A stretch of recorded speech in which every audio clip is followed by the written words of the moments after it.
주무셨습니까? 우리가 잠든 사이 어떤 일이 있었을까요? 저희 굿모닝 글로벌과 함께 챙겨보시죠. 자, S&P 500 지수가 지난 밤 사이에 13개월 만에 처음으로 4천선이 붕괴됐습니다. 지금 보시는 것처럼 지난 밤 사이 3.2% 내리면서 3,991선까지 내린 채 마감이 됐는데요. S&P 500 지수뿐만 아니죠. 주식시장이 전반적으로 다 하락했고요. 전 자산이 모두 전반적인 매도세가 나타났습니다. 그러다 보니까 금값도 하락했고 유가도 크게 내렸습니다. 금리도 이날 하락했는데 평소 같았으면 금리와 유가가 내린다면 시장에는 좀 다소 긍정적인 재료를 작용할 수도 있었겠지만 지난 밤 사이에는 전 자산의 전방위적인 매도세가 나타나다 보니까 오히려 굉장히 부정적이었습니다. 특히 이렇게 유가가 하락하고 금리가 하락하고 있는 데에 대한 이유로 꼽히고 있는 것이 중국의 제로 코로나 정책으로 인한 상하이 봉쇄로 인해서 중국의 수출 증가율이 3%대로 뚝 떨어졌다는 것이죠. 이것이 전 세계의 성장률이 둔화되는 것으로 인식이 되면서 시장에서는 오히려 전 자산에 대한 매도세로 작용을 했습니다. 자, 그러다 보니까 종목별로도 거의 오르는 종목은 상승 탄력을 그렇게 크게 키우진 못했었고요. 대부분 내리는 종목들이 10% 넘는 큰 폭의 하락을 기록하면서 시장 전반적인 분위기가 상당히 안 좋았습니다. 자, 그렇다면 세부적인 분위기는 어땠는지 마감 시황부터 살펴보겠습니다. 전채린 앵커입니다.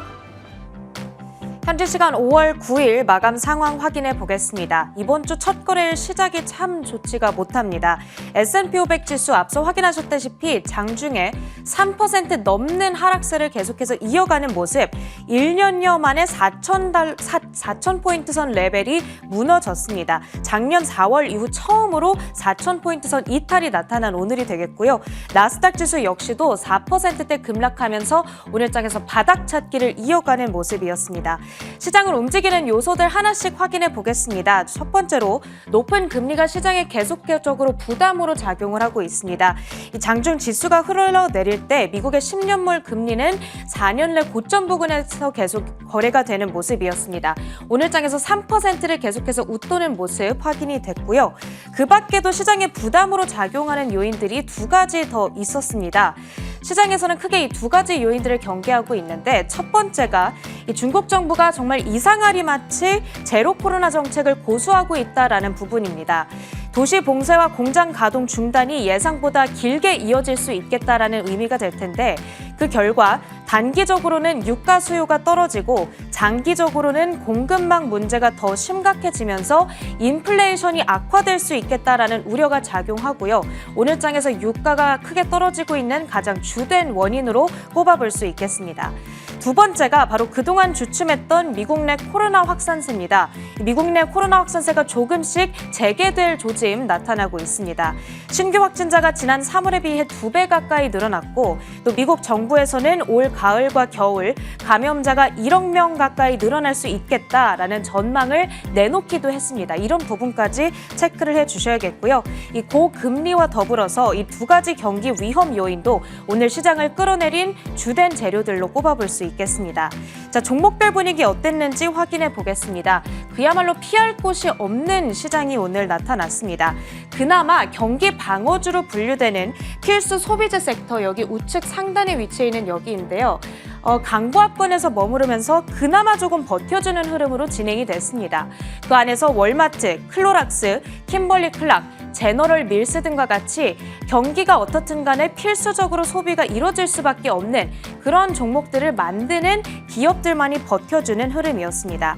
같은 소비재지만 좌측의 임의 소비재 분위기는 전혀 다르게 진행이 됐습니다. 인플레 급등에 따른 경기 침체 우려가 있는 상황이다 보니까 소비와 엮여있는 종목군들 약세를 나타냈는데요. 대표적으로 나이키가 2.8% 급락세로 진행이 됐습니다.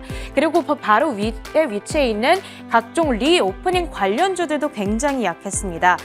소비 둔화 또 코로나 확산 이 두 가지 악재가 겹쳐 있다 보니까 전반적으로 급락세를 면치 못했는데 부킹홀딩스, 시저스 엔터테인먼트, 힐튼이 7%에서 많게는 11%의 급락세를 기록했습니다. 금리 직격탄을 맞은 빅테크주들의 하락세도 눈에 띄는 하루입니다. 테슬라가 9%의 하락세를 기록했고요. 아마존이 5% 급락입니다. 그나마 2%대 떨어진 알파벳이 선방했다라고 정리할 수 있을 정도입니다. 산업 섹터 내에서는 디어와 캐터필러가 3%대 하락했고요. 보잉이 9% 이상 떨어지면서 오늘 다우지수 내 하락률 가장 큰 하락률을 기록하기도 했습니다.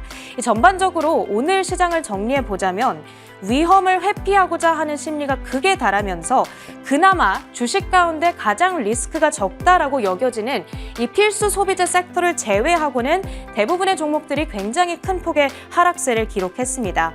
한 가지 우려스러운 부분은 이 급락세가 아직 끝이 나지 않았다라는 분석이 전해지고 있다는 건데요. MKM 파트너스의 분석에 따르면 아직 시장이 바닥을 확인했다는 기술적 근거가 없기 때문에 당분간 이 같은 바닥 찾기가 이어질 수 있겠다라는 전망이 전해지고 있습니다. 그 밖의 특징주들 하나씩 차트를 열어서 확인해 보겠습니다. 오늘 소프트웨어 기업 팔란티어의 실적이 전해졌습니다. 실적 발표 후 주가가 크게 떨어지는 흐름으로 진행이 됐는데요. 주당 4센트의 순이익을 기록할 거다라는 전문가들의 예상과는 달리 절반 수준인 2센트의 순이익을 기록했습니다. 또 현분기 매출 전망치를 4억 7천만 달러로 제시했는데 애널리스트들의 기대치에 약 1,370만 달러가량 못 미치는 수준이었습니다. 물론 지정학적 이벤트에 우리가 어떻게 대응하느냐에 따라서 이 매출이 더 올라갈 수 있는 상승 여력이 많이 있기는 하다라고 사측에서 이야기를 하기는 했지만 그래도 실망스러운 매출 가이던스에 주가는 크게 미끄러졌습니다. 오늘장에서 21% 떨어지면서 7달러대의 종가를 형성했습니다. 마지막으로 리비안까지 확인해 보도록 하겠습니다. 국내에서는 테슬라의 대항마로 주목받는 미국의 전기차 업체인데요. 포드의 손절 소식 때문에 오늘 큰 폭으로 하락을 했습니다. 지난 주말 사이에 CNBC에서 포드가 리비안 보유 주식 1억 200만 주 가운데 800만 주가량을 매각할 거다라는 보도가 전해졌습니다. 뿐만 아니라 JP모건 측에서도 약 1,300만 주의 리비안 주식을 매도할 계획이라고 전해졌는데요. 이 리비안의 주가는 개장 직후 즉각적인 급락으로 반응을 했고요. 오늘 종가 기준으로는 20.8% 급락한 22.84달러에 거래를 마쳤습니다. 이렇게 오늘장에 있었던 특징주들 확인해봤고요. 마지막으로 상품 선물 시장에서의 움직임도 체크를 해보도록 하겠습니다. 오늘 선물 시장에서 국제 유가가 큰 폭으로 하락하고 있습니다. 현재 6.7% 급락세를 기록하면서 WTI 선물 가격 102달러 수준에 거래되고 있는데 이 주식시장과 함께 투자 심리가 억눌린 영향도 있겠지만 그보다는 세계 최대 석유 수입 국가인 중국에서의 제로 코로나 정책으로 인해서 원유 수요가 크게 줄어들 거다라는 우려가 크게 작용하고 있는 오늘 시장입니다. 다음으로 금 가격도 체크해 보도록 하겠습니다. 이 강달러 그리고 고금리가 이어지다 보니까 금에 대한 투심이 전혀 좋지 않을 수밖에 없는 요즘인데요.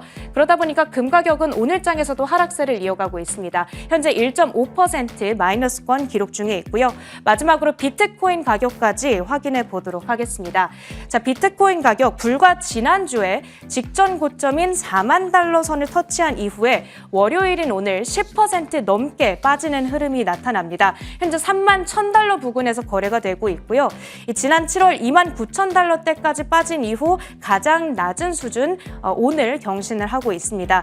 주식시장의 리스크 오프 센티먼트가 자산시장 전반으로 확산된 모습 확인이 되고 있습니다. 미국 시장 마감 상황 정리해드렸습니다.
자, 지난 밤 사이 미국 시장에서 어떤 일들이 있었는지 저희가 키워드를 통해서 알아보겠습니다. 애프터마켓 시간이고요. 오늘도 이분과 함께하도록 하죠. 신한금융투자 WM 리서치부 최진석 팀장 나오셨습니다. 어서 오세요. 안녕하십니까? 네, 안녕하세요. 자, 오늘도 4가지 키워드가 있습니다. 첫 번째 키워드부터 한번 볼게요. 첫 번째 키워드는 바로 이겁니다. 50년 만에 동시 조정이라는 건데 아무래도 지난밤 사이에 진짜 전 자산에 대한 매도세가 좀 나와서 저도 깜짝 놀랐거든요. 어떤 내용일까요? 네, 이제 증시 조정이 굉장히 좀 길어지고 있죠. 그런데 투자자 입장에서 다른 자산으로 이제 눈을 돌려볼까 이러기도 굉장히 좀 난감한 것이 이 50년 만에 주식과 채권이 동시에 조정을 보이고 있기 때문입니다. 스위스은행 미라보에서 이 같은 분석을 제기를 했는데요.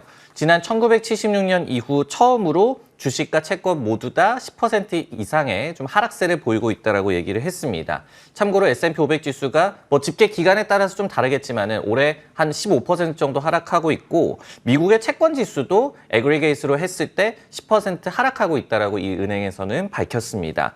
주식과 채권이 좀 역상관관계를 띠는 점을 감안한다면은 드문 현상으로 보여지는 그런 올해의 상황이죠. 다만 올해는 이제 금리 상승이라든지 아니면은 가파른 인플레이션이 나타나고 있기 때문에 양자산 모두에게 좀 부담이 되는 상황으로 해석이 되고 있습니다. 현재 시장 상황이 그래서 이 가장 효과적인 포트폴리오라고 불리는 주식 60%, 채권 40%로도 방어를 하지 못한다라고 이 은행에서는 분석을 했는데요. 해당 전략이 올해 약 한 12% 역시 마이너스 수익률을 기록하고 있다라고 전했습니다. 그러니까요.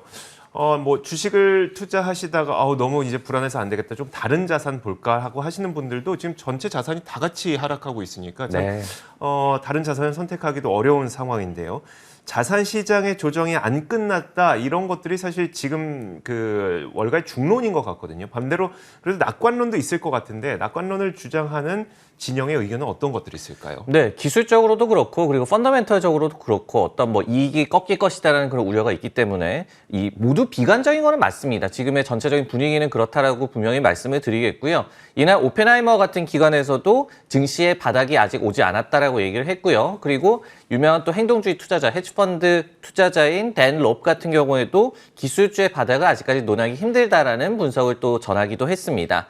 하지만은 그럼에도 불구하고 좀 좋은 얘기를 하고 있는 측면을 주식과 채권 모두 다 좀 들여다보려고 하는데요. 먼저 주식입니다. 에드 야디니 리서치의 수장이자 대표적인 이 낙관론자라고 볼 수가 있겠죠. 파이낸셜 타임즈에 기고문을 올렸는데요. 투자자들이 미국 증시에 대해서 과도하게 비관적이다. 이렇게 비관적일 수가 없다라고 얘기를 하면서 그 이유는 패드풋, 그러니까 연준이 금융시장이 좀 불안했을 때 구조대로 올 것이라는 그런 기대감이 사라졌기 때문이다라고 분석을 했습니다. 그러면서 자신도 현재로서는 조정 분위기에 동의를 한다라고 얘기를 하면서도 견고한 미국의 소비 경기라든지 아니면은 과거의 경기 침체 원인이 됐던 어떤 신용 경색의 움직임 등이 지금은 나타나지 않고 있다라고 얘기를 했거든요. 그러면서 경기 침체 없이 내년에는 미국 증시가 다시 한번 신고가를 경신할 수 있을 것이다라고 분석을 했습니다. 두 번째로 이제 채권과 관련한 어떤 낙관론인데요. LPL 파이낸셜에서 과거 8차례의 미국 증시의 이 연 하락세에서 채권 지수가 평균적으로 6.7% 정도 상승을 했다라고 얘기를 하면서 지금은 양자산 모두 다 고통을 받고 있지만 이 포트폴리오 주식 60%, 채권 40% 이런 포트폴리오가 장기적으로는 여전히 좀 유효할 것이다라는 분석을 전하기도 했습니다. 알겠습니다. 사실 그 제닛 옐런 재무장관도 지난 밤 사이에 나와서 했던 얘기가 금융 시스템은 잘 돌아가고 있다. 그러니까 뭐 신용 경색이나 이렇게 투자 심리가 무너진 건 인정하고 또 주식시장의 그 변동성이 큰 건 인정하지만 금융 시스템에 문제가 생기고 있는 상황은 아니다라고 얘기를 했기 때문에 좀 비슷한 의견인 것 같은데 참 그럼에도 불구하고 시장이 워낙 흉흉하다 보니까 투자자들의 마음이 참 안 좋은 것 같습니다. 자, 이어서 다음 키워드 한번 살펴보겠습니다. 다음 키워드는 바로 이건데요.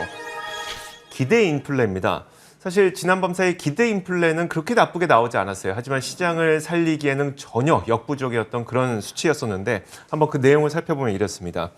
자, 연준이 현재 물가를 안정시키기 위해서 이번에 뭐 FOMC 회의에서 빅스텝을 단행을 하기도 했었죠. 하지만 장기 기대 인플레는 여전히 상승 중인 것으로 나타났습니다.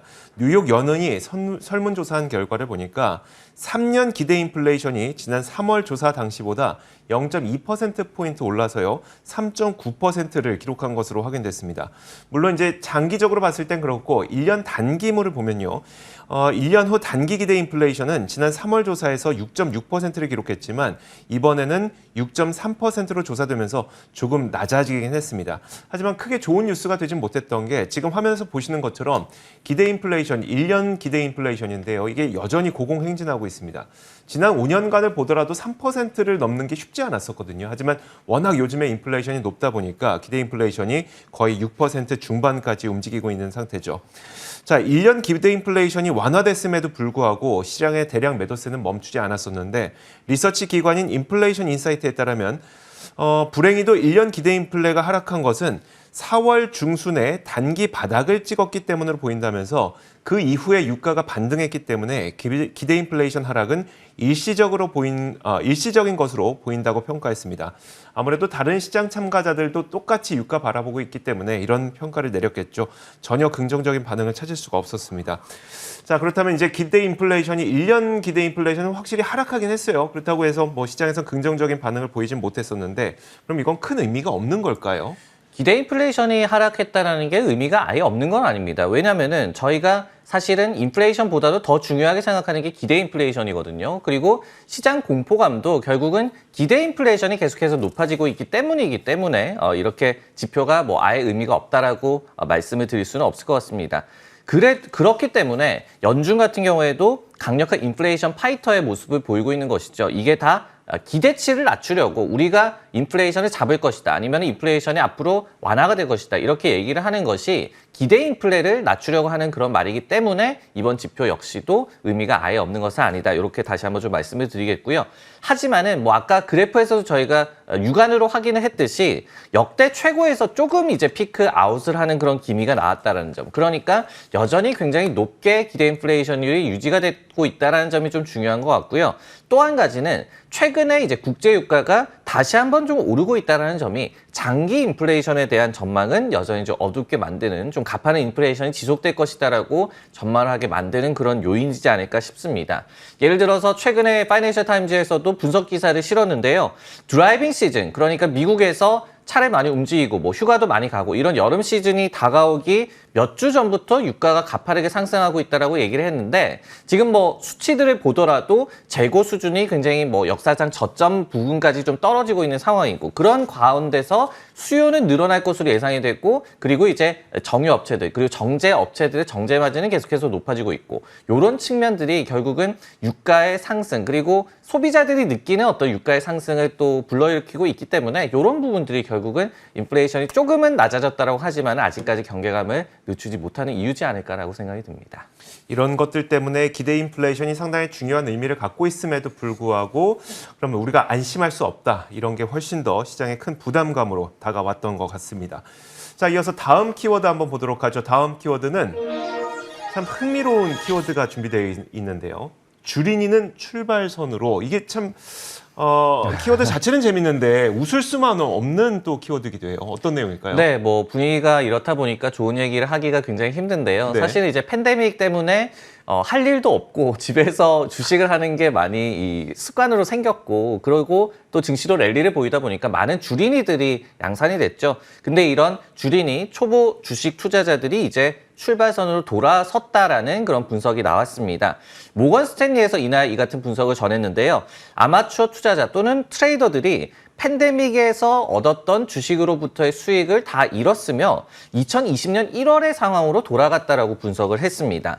개미들의 최애 종목은 이 애플이나 AMD 그리고 테슬라 아니면 뭐 니오와 같은 고성장 기술주였죠. 아니면은 뭐 AMC 엔터테인먼트 같은 이런 밈 주식에도 개미 투자자들이 많이 몰렸던 바가 있었습니다. 기술주 같은 경우에는 예를 들어서 작년 상반기까지는 굉장히 분위기가 좋았지만요. 긴축 압박에 굉장히 많이 고통을 받고 있고 예를 들어서 니오가 고점 대비해서 70% 이상 AMD도 뭐 한 45%, 50% 정도 하락해 있는 그런 상황입니다. 이에 따라서 투자 열기도 과거로 돌아갔다라고 모건 스탠리에서는 밝히고 있었는데요. 개미들이 4월에 주식을 140억 달러 매수하는데 불과했다라고 하는데 이것이 2020년 하반기 이후에 두 번째로 적은 규모라고 합니다. 이만큼 개인들이 이끌었던 장세는 거의 다 이제 끝나가고 있는 것 같네요. 그러다 보니까 사실 투자 심리도 많이 안 좋고 이런 현상들이 계속 나타나고 있습니다. 자, 개인들의 그 최애 종목이었던 AMD도 사실 이날 주가 하락이 상당히 컸거든요. 혹시 펀더멘털에 어떤 문제가 있었던 것인지 아니면 방금 말씀해 주셨던 것처럼 이제 어쩌면 개인들의 투자 심리가 좀 작용을 했기 때문인지 어떤 것 같으세요? 네, 뭐 개별 이슈가 있었던 건 아닌 것 같고요. 결국은 기술주 전반 그리고 반도체주 전반의 이 부진 속에서 좀 낙폭이 과대됐다. 이렇게 좀 해석할 수 있는 이날의 움직임으로 보여지는데 반도체주가 최근에 이제 부진한 이유는 결국 이것도 침체 공포와도 좀 맞닥뜨려 있죠. 예전에는 공급을 못한다는 게 반도체 업체들의 좀 문제였는데 이제는 수요가 좀 꺾일 것이다. 특히 이제 뭐 PC 부문이나 뭐 이런 세트 부문이나 이런 일부 부문에서는 이미 좀 수요 둔화가 감지가 되고 있기 때문에 이런 부분들이 이제 반도체주의 발목을 잡고 있는 것 같고요. AMD 같은 경우에도 최근에 실적을 굉장히 좋게 발표했죠. 가이던스로 또 상향 조정을 했고 하지만은 반응이 다소 좀 혼재 양상으로 나타났었습니다. 이런 부분도 경계감을 좀 반영한다라고 보여지고 예를 들어서 미주오 같은 경우에는 목표 주가를 145에서 160달러로 상향 조정을 하면서 데이터 부문의 부문 강세라든지 그리고 업계 내부에서는 그래도 공급 차질 문제에 대해서 선방을 했다라고 분석을 했고요.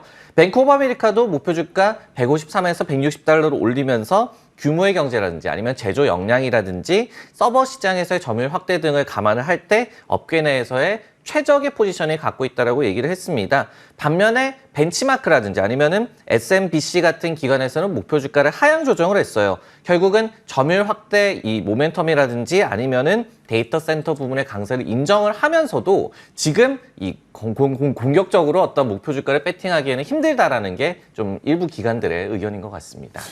어쨌든 근데 이 내용을 정리해 보더라도 기업 펀더멘털의 문제는 아니고 시장에서 주는 밸류에이션이 좀 낮아지는 것 같다. 이 정도의 의견이니까 기업 펀더멘털 자체에는 문제가 없다고 봐도 되지 않을까라는 생각도 드는데 이렇게 인식을 해도 될까요? 어떨까요? 뭐 그렇게 볼 수는 있겠죠. 네네. 왜냐하면은 실제로도 밸류에이션 지표 그 수치가 많이 낮아졌기 때문에 그래서 뭐 투자자 입장에서는 그거를 보면서 이 정도는 내가 충분히 감내 가능하다. 이 정도 매출 성장률이 나오는 기업에 이 정도 밸류에이션은 너무나도 싸다. 이렇게 생각을 하시면은 그렇죠. 충분히 뭐 접근하는 것도 가능할 것 같지만은 근데 또 내가 생각하는 것 그리고 펀더멘털적으로 맞는 것과 시장이 바라보는 것은 또 그러니까요. 다르잖아요. 네. 근데 결국은 주가는 시장이 바라보는 것에 의해서 움직이다 보니까 뭐 여러 측면을 많이 좀 고려를 해야 될 것 같습니다. 네, 알겠습니다.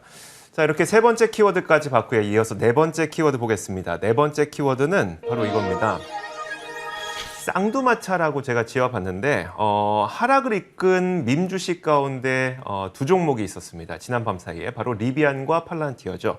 자, 사실 어제 아침부터 외신의 헤드라인을 장식했던 커다란 뉴스가 있었습니다. 바로 포드가 리비안 지분 800만 주를 매각하기로 했다는 소식이었었는데 리비안은 사실 상장 초기부터 투자자들에게 인기가 있었던 이유가 아마존이라든지 포드와 같은 그런 거대한 기업들이 대거 지분 투자를 했기 때문에 든든한 뒷배가 있다. 이건 뭐 괜찮다. 이런 식으로 투자자들의 인기를 많이 끌었었죠. 하지만 이 믿음이 좀 크게 흔들리고 있는 것 같습니다. 자, 물론 포드는 리비안 주식 약 1억 주 이상을 보유하고 있습니다. 1억 200만 주 정도를 보유하고 있기 때문에 800만 주를 매각하는 거는 포드가 보유하고 있는 리비안 주식의 약 8% 정도 아주 큰 물량은 아닙니다. 물론 리비안 입장에서는 굉장히 큰 물량이지만요. 하지만 문제는 포드뿐만이 아니라는 겁니다. JP모건에 따르면 익명의 투자자들이 리비안 주식을 블록딜로 약 1,300만 주에서 1,500만 주가량 매각할 계획인 것으로 알려졌습니다. 그러니까 포드뿐만 아니라 다른 이 투자자들도 지금 매각을 크게 준비를 하고 있다는 거죠. 이런 것들이 리비안에게 크게 부담 요인으로 작용을 했고요. 한편 팔란티어의 경우에는 실적을 발표했는데 성장이 둔화됐습니다. 매출액 성장률이 31%에 그쳤죠. 물론 31%가 절대적 수치로만은 나쁜 걸로 볼 수는 없지만 이렇게 적자 기업인데다가 성장을 꿈꾸고 있는 기업들은 30%라고 하면은 참 그 투자자들의 입맛에 만족시키지 못하거든요.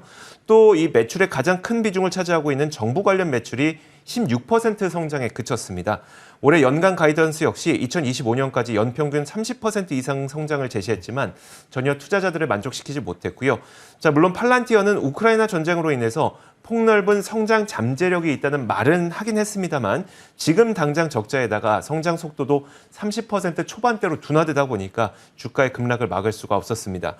자, 어쨌든 이 리비안과 팔란티어도 사실 멀리 보자면 잠재력이 무한하다 뭐 이런 그 개인 투자자들의 평가를 받았던 종목들이거든요. 네. 이 종목들에 대해서 월가는 어떻게 보고 있을까요? 리비안 같은 경우에는 일단은 각광받은 이유 중에 첫 번째가 미국은 픽업 트럭이 굉장히 강하잖아요. 네. 근데 이제 전기차로 픽업 트럭 시장을 이제 공략할 것이다. 이렇게 기대를 받았던 것이고, 그리고 이제 또 하나의 이유가 아마존 등의 빅네임 투자자들이 좀 딜을 바치고 있더라. 이런 게 있지 않았겠습니까? 네. 그러다 보니까 이제 포드가 지분을 조금이라도 정리한 것이 악재로 작용한 것 같은데요. 리비안 같은 경우에는 지난 4월 말에 바클레이즈 같은 경우에도 목표 주가를 42에서 38달러로 하향 조정을 했습니다. 그러면서 어떻게 본다면은 펀더멘털이 밸류에이션을 지지해주는 그런 힘이 약하다라고 표현을 했고요. 그러면서 생산을 이런 확충을 할 수 있을 것이냐, 프로덕션 램프라고 얘기를 하는데 이런 거에 대해서도 좀 의구심이 있다라고 분석을 한 바가 있었습니다. 이런 가운데서 이제 지분 정리 소식까지 나오니까 좀 분위기가 더욱더 악화가 된 것 같고요.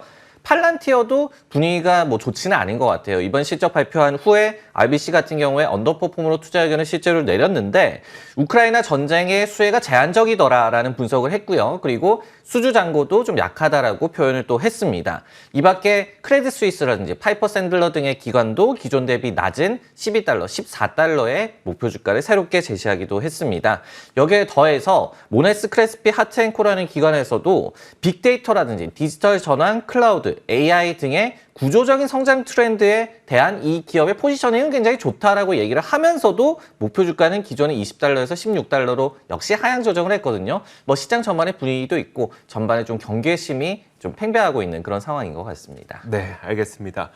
자, 이렇게 지난밤 사이에 있었던 여러 가지 이슈들을 저희가 키워드를 통해서 살펴봤습니다. 애프터마켓 시간이었고요. 신한금융투자 WM 리서치부 최진석 팀장과 함께 이야기 나눠봤습니다. 고맙습니다.